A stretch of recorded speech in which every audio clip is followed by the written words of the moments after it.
नेता संदीप दीक्षित कहते हैं, मैंने हमेशा कहा है कि अरविंद केजरीवाल ने दिल्ली में जो कुछ भी किया है वह सर्वमान्य है, भले ही वह शिक्षा के क्षेत्र में हो।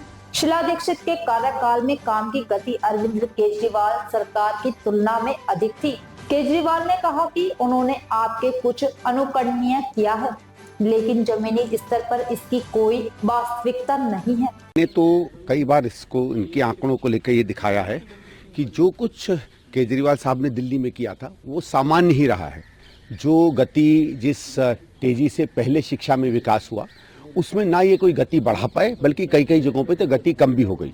और ये आंकड़ों का समय नहीं है, लेकिन अगर आप रिजल्ट ले लीजिए तो कांग्रेस सरकार में 25% रिजल्ट बढ़ता है 12वीं का 15 साल में, और इनमें 10 या 11 सालों में केवल 6 से 7% बढ़ता है। हमारे समय में 8 लाख बच्चे बढ़ते हैं दिल्ली के स्कूलों में, इनके समय में कांग्रेस के समय से केवल 1.5 लाख बच्चे बढ़ पाते हैं। तो दिल्ली के बच्चों को उतना आकर्षण नहीं है दिल्ली सरकार के स्कूलों का। हाँ, इन्होंने कई स्कूल बनाए हैं, उसमें कमरे अमरे ठीक ठाक कर दिए, वो तो हमारे समय भी काम चल रहा था, ऐसा नहीं है। अब इनको 10-11 साल मिले क्योंकि बाकी काम हो चुका था शिक्षा में। तो हम लोग तो बार बार इसको कह रहे हैं कि केजरीवाल साहब का ये कहना कि उन्होंने कुछ बहुत ही बढ़िया काम कर दिया था शिक्षा में, वो ज़मीनी हकीकत नहीं है। लेकिन दुनिया के कई ऐसे उन्नत देश हैं जिस देश की राजधानी अपने शिक्षा मॉडल को लेकर दुनिया भर में साख रखता है। दिल्ली में अगर पुराने कुछ यूनिवर्सिटी, जो पुराने कॉलेजेस को छोड़ दिया जाए तो पिछले एक दशक में क्या ऐसा शिक्षा क्रांति दिल्ली में हुआ? नहीं हुई है। यही दुर्भाग्य की बात है। जैसे हमारे पास दिल्ली यूनिवर्सिटी की बहुत अच्छी अम्बेडकर यूनिवर्सिटी थी, वो आज कहीं नहीं दिखती है। गुरु गोविंद सिंह को बहुत बढ़िया और हो जाना चाहिए था, उतनी बन नहीं पाई। दिल्ली यूनिवर्सिटी में कम से कम 30-40 नए कॉलेज खुलने चाहिए थे, नहीं खुले। एक आध नई यूनिवर्सिटी मिलनी चाहिए थी। अब देखिए, ये जिनकी 2 यूनिवर्सिटियों की बात कर रहे हैं, एक इनकी यहाँ स्किल डेवलपमेंट का एक सेंटर बना था, सिंगापुर सरकार के सहयोग से कांग्रेस सरकार ने बनाया था, उसमें डिप्लोमा मिला करता था, उसी को इन्होंने अपग्रेड करके यूनिवर्सिटी बना दिया। तो नया कुछ नहीं किया। और एक कहा है कि हम खेल की यूनिवर्सिटी बनाएंगे। खेल की यूनिवर्सिटी में दिल्ली में वो आवश्यकता नहीं है। बगल में नेशनल स्पोर्ट्स स्कूल राय है, जो अंतर्राष्ट्रीय ख्याति प्राप्त जगह है। आप पढ़ाओ तो शिक्षा तो दो लोगों को, उसके साथ साथ आप स्पोर्ट्स प्रमोट करो। मोदी ने कहा लोगों ने दिल्ली को आपदा की तरफ धकेल दिया और दिल्ली जो है आपदा की तरफ बढ़ती चली गई। भाई, मेरा ये है कि यही भारतीय जनता पार्टी उस समय जब अन्ना आंदोलन चल रहा था तो बढ़ चढ़ के इंडिया अगेंस्ट करप्शन के साथ खड़ी थी। हम लोग तो तब भी नहीं थे।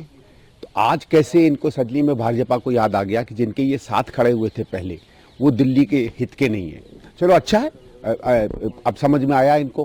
केजरीवाल साहब ने पलटवार किया है कि आपदा तो भाजपा के अंदर है, ना मुख्यमंत्री पद के लिए कोई चेहरा भाजपा के पास है, ना कोई एजेंडा है दिल्ली चुनाव को लेकर, और भाजपा खुद संकट में घिरी हुई है। देखिए, एजेंडा तो इनके दोनों के पास कुछ नहीं है विकास का। दोनों का ये है कि किस तरीके से ये फ्री कर दे, वो फ्री कर दे। उसके अलावा दिल्ली बनाने का दोनों पार्टियों में कोई एजेंडा नहीं है। लेकिन जब बीजेपी है वो अरविंद केजरीवाल का क्रेज खत्म हो चुका है, इसलिए अरविंद केजरीवाल में छटपटाहट है अपनी।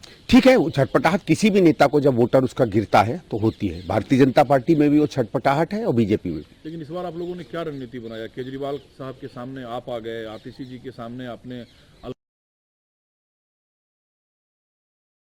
मुख्यमंत्री को अस्थायी टेम्पोररी सीएम कहकर संबोधित। देखिए, वो बात उन्होंने सही कही। महिला ही नहीं, वो इस पद का अपमान है।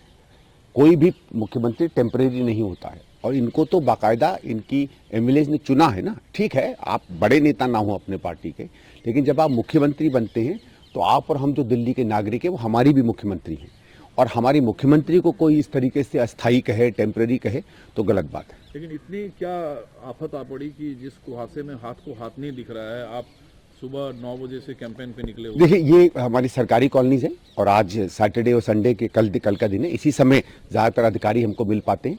तो ये है कि स्वयं उनके पास आएँ, 2 मिनट मिल लें उनसे, उनके आशीर्वाद की अपेक्षा करें और आगे चलें।